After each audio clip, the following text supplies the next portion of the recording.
Okay, so now let's start about chronic pancreatitis. ठीक है, इसमें ना आपसे एमसीक्यूज वगैरह पूछे जाते हैं, ऐसे जिसमें कभी क्वेश्चन नहीं पूछा गया, लेकिन हम इसको जरूर पढ़ेंगे ताकि अगर कभी पूछे भी क्वेश्चन तो हमें आता हो। ठीक है, तो क्रोनिक पैंक्रियाटाइटिस क्या होता है? इसमें बेसिकली ये होता है कि आपकी रेकरेंट, जब आपके एक्यूट पैंक्रियाटाइटिस की जो अटैक्स होते हैं वो बार बार आ रहे होंगे, रेकरेंट आ रहे होंगे, तो उसकी वजह से क्या होता है, पैंक्रियाटिक पेरेन्काइमा में फाइब्रोसिस हो जाती है, तो वही इन्फ्लेमेशन हो जाएगी, फाइब्रोसिस हो जाएगी।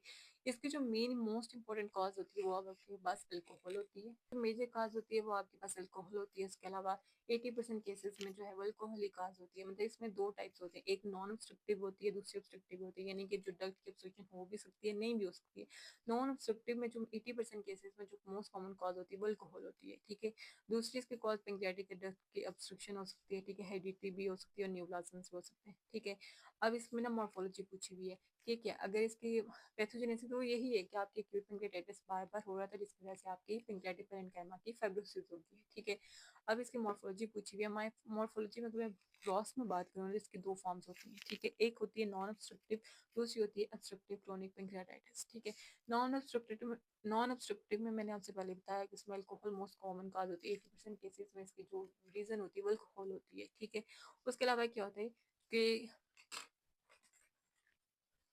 उसके अलावा क्या होता है कि इसमें क्या होगा, पेंक्रियाज एक नोडुलर होगा, मतलब उसमें रेड्यूस बने होंगे, हार्ड होगा, इनलार्ज होगा, उसमें एट्रोफी हुई है, वही बिल्कुल नॉर्मल सी चीज़ है।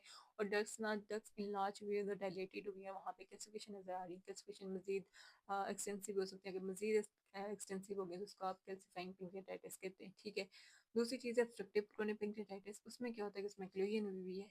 ठीक है, और वो क्लोजन क्यों होगी डक्स की, वो कोई स्टोन्स वहाँ पे प्रेजेंस होते हैं या फिर कार्सिनोमा वगैरह होगा, तो ऐसा वही चीज़ है। ठीक है, बस आपको बताओ मोर देन इनफ है। देन अगर हम माइक्रो की बात करें, मतलब जिस माइक्रोस्कोपी में क्या आएगा, एक तो आपको सबसे इसमें मतलब आपको पांच चीजें आएंगी। एक तो क्या होगा, आपके जो डक्ट है ना, जैसे सपोज पेंक्रियाटिक डक्ट है, उसकी जो एपिथेलियम है ना, उसमें अल्टरेशंस आएंगी। ठीक है, उसमें अल्टरेशंस नजर आएंगी, यानी कि वहाँ पे एट्रोफी हो सकती है, हाइपोप्लेसिया हो सकता है, स्क्वेमस मेटाप्लेसिया हो सकता है।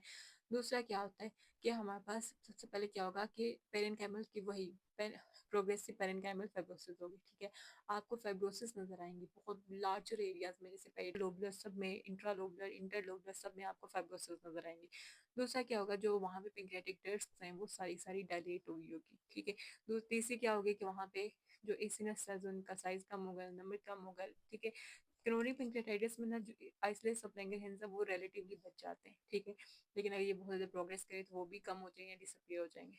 ठीक है, और तीसरी चीज़ क्या है, वही क्रोनिक इन्फ्लेमेशन होगी, वहाँ पे आके neutrophils, eosinophils, plasma cell, macrophages वगैरह, लिम्फोसाइट्स, उनकी इन्फिल्ट्रेशन स्टार्ट हो जाएगी। तो बस इतना, मतलब इसके माइक्रोस्कोपी में सिर्फ पांच चीजें, वही मतलब बेसिक चीजें। एक तो वो अपने पेरेन्काइमल प्रोग्रेसिव पेरेन्काइमल फाइब्रोसिस याद रखना है। ठीक है, पेंक्रियाटाइटिस की डायलेशन हुई हुई है। तीसरा क्या है कि जो इसने सेल्स हैं वो नंबर में कम हो गए हैं, और आइसोलेट्स ऑफ लैंगरहैंस में स्पेयर होते हैं रिलेटिवली, लेकिन अगर वो बहुत ज़्यादा प्रोग्रेस कर जाए तब वो कम होते हैं या फिर डिसअपियर होंगे। और चौथी क्या है कि हमारे पास क्रोनिक इन्फ्लेमेशन हो गया, एपिथेलियम की जो डक्ट के एपिथेलियम है वो उसमें भी चेंजेस आई होती है। ठीक है, नेक्स्ट इस क्लिनिकल फीचर्स इसमें क्या होगा, इसमें वही एब्डोमिनल पेन होगी, रिकरेंट होगी, बार बार आ रही होगी। ठीक है, और एब्डोमिनल पेन एपिक में होगी, वही चीज़ें। ठीक है, बैक में रेडिएट करेगी। अगर कहता है कि एंडोग्राइन की इंसफिशियंसी, अंदर सेल्स की कमी है, तो उसकी वजह से रेप्टिक मेलिटिस होगा। आपको पता है बीटा सेल्स अगर डिस्ट्रॉय हो गए तो रेप्टिस मेलिटिस होगा। ठीक है, अगर एक्सोक्राइन की इंसफिशियंसी, यानी कि ओवरऑल पेंक्रियाज जो है वो कम अपना जो है वो फंक्शन नॉर्मली परफॉर्म नहीं कर पा रहा, तो आपके पास एनोरेक्सिया, वेट लॉस और स्टेरोडिया वगैरह, सिटोरिया वगैरह होगा। ठीक है, यानी कि फैट मॉल एब्जॉर्प्शन जो होते हैं, यानी कि आपके वाइटामिन ए, वाइटामिन डी की जो फैट सोलुबल वाइटामिन होती हैं उनकी वो उनकी डेफिशिएंसी भी होगी। ठीक है, इन्वेस्टिगेशन में इसमें भी आपने एब्डोमिनल एक्सरे करवाना था, पेंक्रियाटिक क्वेश्चंस होती हैं। ठीक है, और आप करवाते हैं ईआरसीपी, यानी कि एंडोस्कोपिक रेट्रोग्रेड कोलेंजियो पेंक्रियाटोग्राफी। ठीक है, और इसमें आपको ना जो पेंक्रियाटिक डस्ट की वजह से लगेगी चेन ऑफ लेग्स अंदर जो पानी है ना वो बाहर आ, तो इस तरह से डायलेटेड चेन ऑफ लेग्स आपको नजर आएंगे। तो that's all about chronic pancreatitis. ठीक है, ये इतना इंपॉर्टेंट नहीं है, लेकिन फिर भी अगर कभी क्वेश्चन आ जाए तो आपको इसका आइडिया होना चाहिए, थोड़ा बहुत आप उसमें लिख सकें।